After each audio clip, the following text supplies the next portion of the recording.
యాకోబు పత్రిక 1:17 రాయబడిన మాట ఏంటంటే, ఆయన జ్యోతిర్మయుడగు తండ్రి, ఆయనలో చంచలత్వం గమనాగమనం వలన కలుగు ఛాయ లేదు. Is the father of light, in him there is no shadow of turning. అందుచేత ఆయన ఏదైనా వరం ఇస్తే, ఆయన ఏదైనా ఈవి ఇస్తే అది శ్రేష్టంగా ఉంటుంది, అది సంపూర్ణంగా ఉంటుంది. He gives the best and he gives the perfect gift ever. మనం ఊరికే పాడతాం God is good all the time అని. గాడ్ ఇది గుడ్, మనం అసలు నమ్మం దాన్ని. We are liars. ఈ రాత్రి మనం మారితే మనం మంచోళ్ళం, మనం ధన్యులం. He has greater and the best plans for us. నేను అంటున్నాను, నా అరచేతిలో నేను చిక్కుకొని ఉన్నాను. నీ ముదిమి వచ్చే వరకు నేను నిన్ను మోస్తాను. ఈ దేవుడి మంచితనం మనకు అర్థమైతే, ఈ దేవుడి పితృహృదయం మనకు అర్థమైతే, మనం మన ప్లాన్స్ని ఎప్పుడు కూడా పాటించాం. మనం ఆయన సన్నిధికి వెళ్ళినప్పుడు మనం చెప్పాల్సిన మాట ఒకటే, not my will but your will. మీరు ప్రార్థనలోకి వెళ్ళినప్పుడు మీ కోరికలు చాలా వెలిపుచ్చొచ్చు ఆయన దగ్గర. You can be as honest as possible. మీరెంత యథార్థంగా ప్రార్థన చేస్తే దానికి ఆయనకు అంత ఇష్టం.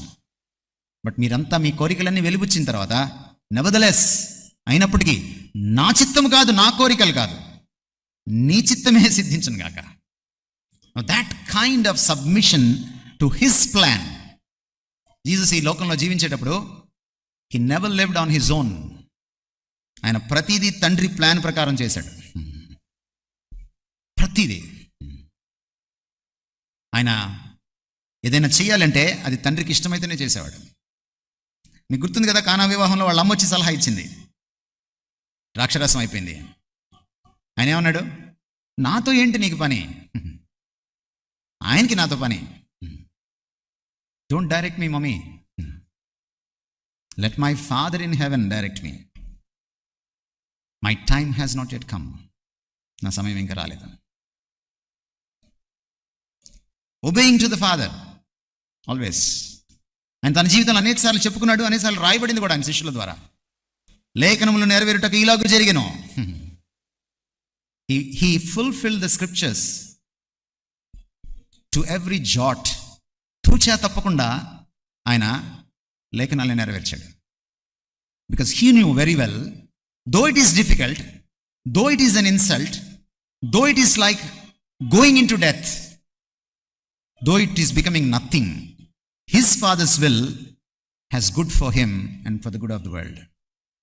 దేవుని చిత్తం వల్లనే తనకు మంచి జరుగుతుంది, తన వల్ల లోకానికి కళ్యాణం జరుగుతుందని ఆయనకు తెలుసు. ఒక సంవత్సరం మీ ముందు ఉంది, మళ్ళీ 2025. What are your plans for 2025? మీరు చాలా కలలు కంటున్నారా? చాలా ప్లాన్స్ వేసుకున్నారా? లెట్ మీ టెల్ యూ, మోకరించి ఇంటికి వెళ్ళి ఆయన అడగండి, ప్రభా నీ మనసు ఏంటి నా కోసం? 2025లో నీ ప్రణాళిక ఏంటి? నీ ఆలోచనలు ఏంటి? ఇక్కడ ఏదో ఒక వాగ్దానం తీసుకొని అదే అనుకోకండి, అది లాటరీ పద్ధతి. నేను వాగ్దానాలు తీసుకొని 10 సంవత్సరాలు అయిపోయింది. ఎందుకంటే దేవుడు లాటరీ పద్ధతిలో మాట్లాడు. అది దేవుడిని ఎరగని వారికి, దేవుడిని ఎరిగిన వారికి కాదు అది, ఎందుకంటే వాళ్ళు బైబిల్ చదవరు కనుక. But let God speak to you directly in your intimate relationship. ఎందుకంటే వాగ్దానం మనం దారిని పోయే వాడికి చెయ్యం. వాగ్దానం దారిని పోయే దానం పక్క చేయం. మనం మనకు అయిన వాళ్ళకి చేస్తాం. మన స్నేహితుడికో, మన బిడ్డలకో, మన భార్యకో, మన భర్తకో, మన తల్లిదండ్రులకో, మన అయిన వాళ్ళకి మనం వాగ్దానం చేస్తాం. నువ్వు దేవుడికి అయిన వాడివి, అయిన దానివి కానప్పుడు నీకు వాగ్దానమే రాదు ఆయన దగ్గర నుంచి. దయచేసి గమనించే విషయం, first your relationship with him, then only you can get anything from him. So it's your plan or God's plan.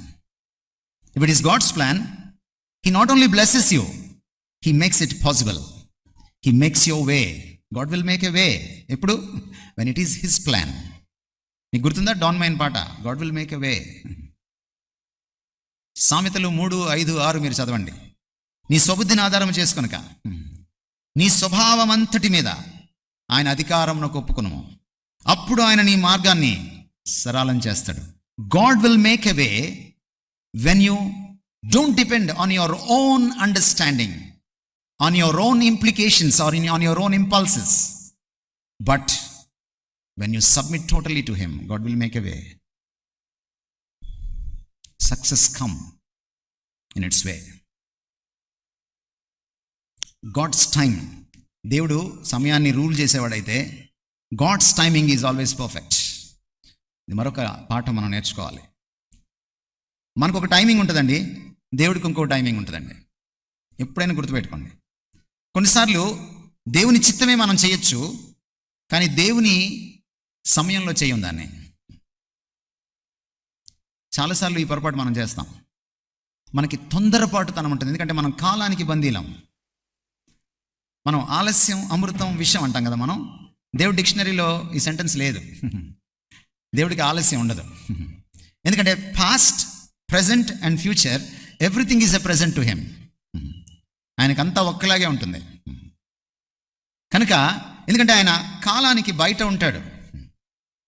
మీరు ఒక నవల చదువుతున్నారనుకోండి, నవల మొదటి పేజీలో డిసెంబర్ 10 రాత్రి 12 గంటలు అని స్టార్ట్ అయింది అనుకోండి. నవల చివరి పేజీలో అక్టోబర్ 24 ఉదయం 5 గంటలు అని స్టార్ట్ అయింది అనుకోండి. ఈ రెండింటిని మీరు ఒక్కసారి చూడగలరు, ఎందుకంటే మీరు పుస్తకం బయట ఉంటారు కాబట్టి. God is like that. ఆయన సమయానికి కాలానికి బయట ఉంటాడు కాబట్టి ఆయన సమస్తాన్ని ఒక్కసారి చూడగలడు, దాన్ని పరిపాలించగలడు. అందుకనే his timing is always perfect. మనం నేర్చుకోవాల్సింది ఏంటంటేనండి, ఆయన సన్నిధిలో వేచి ఉండడం. 31వ తారీఖు రాత్రి ఈ 3వ లెసన్ మనకు అర్థం కావాలి. Waiting upon the lord for his perfect time. మన జీవితాల్లో కొన్నిసార్లు ఆలస్యాలు జరుగుతాయి. మన పొరపాట్ల వల్ల, మనం జాగు చేయడం వల్ల, మన సమర్థనం వల్ల జరిగే ఆలస్యాల గురించి నేను మాట్లాడట్లేదు. బట్ మీరు ఏం చేసినా ఆలస్యం జరుగుతుంది. God delays. దేవుడు ఆలస్యం చేస్తాడు ఫర్ అవర్ గుడ్, మన మంచి కోసం. మోషేని ఎప్పుడు పిలిచాడు ఆయన? 80 ఏళ్లకు పిలిచాడు. అబ్రహాంని ఎప్పుడు పిలిచాడు ఆయన? 75 ఏళ్లకు పిలిచాడు. 75 ఏళ్ళే ఆలస్యం అయిపోయిందంటే బిడ్డను ఎప్పుడు ఇచ్చాడు? ఇంకొక 25 ఏళ్ళకి ఇచ్చాడు. God's own time, his perfect time, but he can do wonders. Yesu ప్రభు ఎందుకు అమ్మ చెప్పిన పనే కాసేపటి తర్వాత చేశాడు? అమ్మ చెప్పిన పనే చేశాడు, కానీ కాసేపటి తర్వాత అదే పని చేశాడు. His father's time, he waited for his father's time.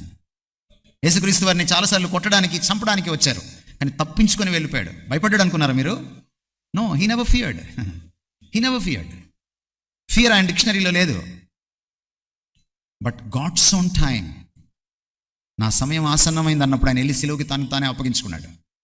ఆయన అరెస్ట్ చేయడానికి వచ్చిన వాళ్ళు ఆయన పసిగట్టలేదు, ఆయన గుర్తుపట్టలేదు.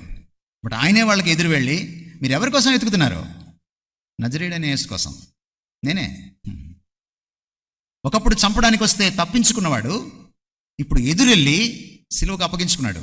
God's own time. God's time is always perfect. Youngsters, తొందరపడద్దు.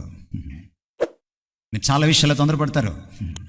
31st night ప్రార్థన చేసుకోండి, ప్రభా కంట్రోల్ మీ. మీరు మంచి పనులే చాలా ముందు చేసి తప్పు చేస్తారు. చాలాసార్లు తల్లిదండ్రులు తొందరపడతారు. But learn that he is the ruler of time. అందుకనే దేవుని సన్నిధిలో కనిపెట్టడం మనకి రావాలి. దేవుని సన్నిధిలో కనిపెట్టడం మనకి రావాలి. Waiting, waiting, waiting.